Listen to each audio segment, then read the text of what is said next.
wondered if nature holds the secret to YouTube fame? Spoiler, it does. Forget algorithms and fancy gear.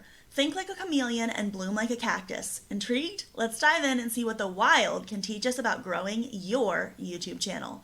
I'm ELISE and I'm a YouTube business strategist and lead generator, which means that I help you use video to create visibility and generate leads for your business. And today, we're talking about lessons from nature for business owners. Let's take a look at the adaptability of plants and animals. Chameleons blend into their surroundings, and you too can adapt your content to fit current trends and audience interests. This is something that can really help you stay on point and have people come to you because you have a different perspective. Just as animals change with the seasons, recognize and respond to seasonal trends on YouTube. Don't forget to subscribe and turn on notifications so that you never miss a tip to create visibility and generate leads for your business. Consider the patience and persistence seen in nature.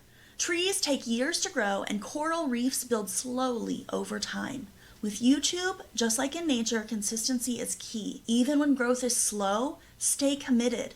Look at your stats. Small, consistent improvements can lead to significant results. Your hard work will pay off, just like nature's resilience through tough times. Finally, finding your niche is crucial. In nature, every species has a specific role, and on YouTube, finding your unique niche helps you stand out. Identify what makes you special and focus on that. Ready to adapt, persist, and find your niche on YouTube? Join the YouTube cohort for personalized help where I will walk you through step by step how to use YouTube as your #1 source of leads and sales for your small business. To sign up, go to MyScheduledBiz.com/cohort. I'm so glad we get to live our dreams together every single day. I hope to see you next time.